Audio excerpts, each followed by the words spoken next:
बाबा साहेब की कुछ पुरानी यादें। एक छोटा सा बच्चा, नाम था भीमराव, लेकिन दुनिया उसे एक दिन डॉक्टर भीमराव अंबेडकर के नाम से जानेगी, ये किसी ने नहीं सोचा था। बचपन में उन्हें स्कूल में कक्षा के अंदर बैठने की इजाजत नहीं थी। वो दरवाजे के पास बैठकर पढ़ते थे। पानी पीने के लिए भी उन्हें खुद बर्तन छूने की अनुमति नहीं थी। कोई ऊंची जाति का व्यक्ति ही पानी पिलाता था, अगर वो मौजूद हो। एक दिन की बात है, छोटे भीमराव बहुत प्यासे थे, लेकिन कोई पानी देने वाला नहीं था। वो चुपचाप बैठे रहे, और उस दिन उन्होंने सिर्फ प्यास ही नहीं, समाज की सच्चाई भी महसूस की। लेकिन उन्होंने हार नहीं मानी। रात रात भर दिए की रोशनी में पढ़ते रहे। किताबें ही उनकी सबसे बड़ी दोस्त बन गई। फिर वही बच्चा बड़ा होकर दुनिया के सबसे बड़े विश्वविद्यालयों में पढ़ा और भारत का संविधान बनाने वाला महान व्यक्ति बना। लेकिन दिल के अंदर वो बचपन की तकलीफ, वो प्यास, वो अपमान कभी नहीं भूले। इसलिए उन्होंने कहा था, शिक्षित बनो, संगठित रहो, संघर्ष करो। ये सिर्फ एक इंसान की कहानी नहीं, ये उन लाखों लोगों की आवाज है जो चुप थे, पर बाबा साहेब ने उन्हें बोलना सिखाया। जब भीमराव अंबेडकर विदेश से पढ़कर भारत लौटे, तो लोगों को लगा अब उनकी जिंदगी आसान हो जाएगी। लेकिन हकीकत और भी दर्दनाक थी। उन्हें बड़ौदा में नौकरी मिली, लेकिन वहां भी उन्हें रहने के लिए कोई घर नहीं मिला, क्योंकि लोग उनकी जाति जान जाते थे। मजबूरी में उन्होंने एक पारसी धर्मशाला में झूठ बोलकर कमरा लिया। लेकिन जब सच सामने आया, तो उन्हें रातों रात अपना सामान लेकर निकलना पड़ा। उस रात वो सड़क पर अकेले बैठे थे, एक पढ़ा लिखा इंसान, फिर भी बेघर। तभी उन्होंने ठान लिया, अब लड़ाई सिर्फ अपने लिए नहीं, पूरे समाज के लिए होगी। फिर शुरू हुआ संघर्ष। महार सत्याग्रह 1927, जहां बाबा साहेब ने कहा, पानी पर सबका हक है, और हजारों लोगों के साथ जाकर चवदार तालाब का पानी पिया। उन्होंने मनुस्मृति दहन किया ताकि समाज में बराबरी का संदेश जाए। उन्होंने कई किताबें लिखीं, जैसे एनाइलेशन ऑफ कास्ट, जिसने पूरे देश को सोचने पर मजबूर कर दिया। फिर आया वो ऐतिहासिक पल, भारत आजाद हुआ और बाबा साहेब को मिला सबसे बड़ा जिम्मा। संविधान बनाने का दिन रात मेहनत करके उन्होंने ऐसा संविधान बनाया जिसमें हर इंसान को बराबरी, स्वतंत्रता और अधिकार मिले। लेकिन इतना सब करने के बाद भी उन्हें जीवन भर भेदभाव और दर्द सहना पड़ा। 6 दिसंबर 1956, वो दिन जब देश ने अपना सबसे बड़ा नायक खो दिया। लेकिन सच ये है, बाबा साहेब आज भी जिंदा है, हर उस इंसान में जो अपने हक के लिए लड़ता है। बाबा साहेब की कहानी, अंतिम और सबसे प्रेरणादायक अध्याय। संविधान बनाने के बाद भी बाबा साहेब रुके नहीं। उनके दिल में एक दर्द हमेशा रहा। समाज में अभी भी बराबरी पूरी तरह नहीं आई थी। उन्होंने महसूस किया कि सिर्फ कानून बदलने से नहीं, सोच बदलने से बदलाव आएगा।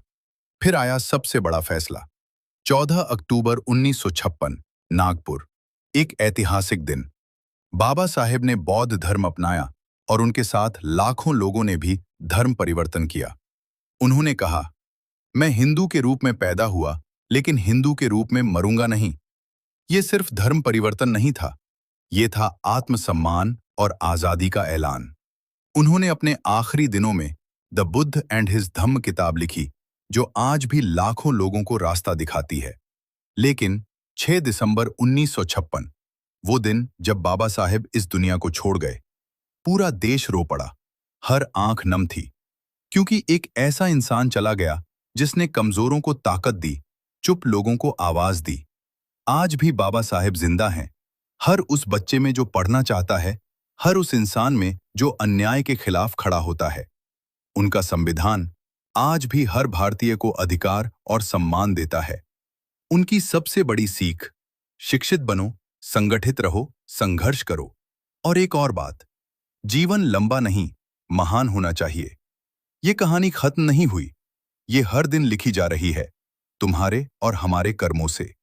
6 दिसंबर 1956, बाबा साहेब इस दुनिया से चले गए, लेकिन सच तो ये है, उनकी असली कहानी तो यहीं से शुरू हुई। उनके जाने के बाद क्या हुआ? लाखों लोग सड़कों पर उतर आए, हर किसी की आंखों में आंसू थे, लेकिन दिल में एक आग भी थी, अब हम रुकेंगे नहीं। उनके अनुयायियों ने कसम खाई, बाबा साहेब के सपनों को पूरा करेंगे। उनकी सोच कैसे फैलती गई, उनकी किताबें, उनके भाषण, धीरे धीरे पूरे देश में फैलने लगे। दलित आंदोलन मजबूत हुआ। लोग अपने अधिकारों के लिए खड़े होने लगे। स्कूलों, कॉलेजों में बाबा साहेब को पढ़ाया जाने लगा। आज के समय में बाबा साहेब हर साल 14 अप्रैल अंबेडकर जयंती पूरे देश में गर्व से मनाई जाती है। उनका बनाया संविधान आज भी हमें बराबरी और अधिकार देता है। आज का युवा उनकी बातों से प्रेरणा लेकर आगे बढ़ रहा है। लेकिन एक सवाल, क्या हमने उनका सपना पूरा किया? क्या आज भी हर इंसान को बराबरी मिल रही है? यही सवाल हमें आगे बढ़ने की ताकत देता है। असली कहानी अब तुम्हारी है। बाबा साहेब ने रास्ता दिखा दिया, अब उस रास्ते पर चलना हमारी जिम्मेदारी है। अगर तुम पढ़ते हो, आगे बढ़ते हो, अन्याय के खिलाफ आवाज उठाते हो, तो समझो बाबा साहेब की कहानी तुम में जिंदा है। बाबा साहेब की कहानी अब भविष्य की ओर। अब कहानी इतिहास से निकलकर आज और आने वाले कल में प्रवेश करती है। सोचो, अगर बाबा साहेब आज होते तो वो क्या कहते? आज के युवाओं से उनका संदेश, वो कहते, सिर्फ मोबाइल चलाने से नहीं, किताबें पढ़ने से जिंदगी बदलती है। वो कहते, डिग्री नहीं, ज्ञान जरूरी है, और सबसे जरूरी, अपने अधिकार जानो और दूसरों के अधिकार का सम्मान करो। आज की सच्चाई, आज भी कई जगह लोगों को बराबरी नहीं मिलती। आज भी कुछ लोग अपनी आवाज उठाने से डरते हैं। लेकिन फर्क ये है, अब हमारे पास शिक्षा और कानून की ताकत है। अब आगे की कहानी तुम्हारी है। अगर तुम पढ़ते हो, अगर तुम मेहनत करते हो, अगर तुम गलत के खिलाफ खड़े होते हो, तो समझो तुम बाबा साहेब की कहानी को आगे बढ़ा रहे हो। आखिरी बात, दिल से, बाबा साहेब ने दर्द सहा ताकि हमें दर्द न सहना पड़े। अब हमारी जिम्मेदारी है उनके सपनों का भारत बनाना। जो झुकता नहीं, वही इतिहास बनाता है। बाबा साहेब की कहानी एक अंत नहीं, एक आंदोलन। अब तुम बार बार पूछ रहे हो, आगे क्या हुआ? तो सच सुनो, अब ये कहानी किसी एक इंसान की नहीं रही, यह बन चुकी है एक आंदोलन। कहानी अब कैसे चल रही है? हर साल अंबेडकर जयंती पर लाखों लोग सड़कों पर उतरते हैं, सिर्फ जश्न के लिए नहीं, अपने हक की याद दिलाने के लिए। गांव से लेकर शहर तक आज बच्चे पढ़ रहे हैं, क्योंकि किसी ने कभी कहा था, शिक्षा ही सबसे बड़ा हथियार है। जो लोग पहले चुप थे, आज वो बोलना सीख गए हैं। लेकिन एक सच्चाई और, अभी भी लड़ाई पूरी खत्म नहीं हुई। अभी भी कई जगह अन्याय है। लेकिन फर्क ये है, अब लोग डरते नहीं हैं। असली आगे की कहानी क्या है? जब तुम अपने सपनों के लिए मेहनत करते हो, जब तुम किसी कमजोर की मदद करते हो, जब तुम गलत के सामने झुकते नहीं हो, तो वहीं से बाबा साहेब की कहानी आगे बढ़ती है।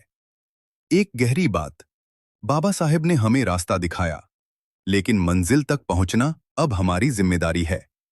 ऐसी कहानी सुनने के लिए हमें सब्सक्राइब करें। जय भीम, जय संविधान।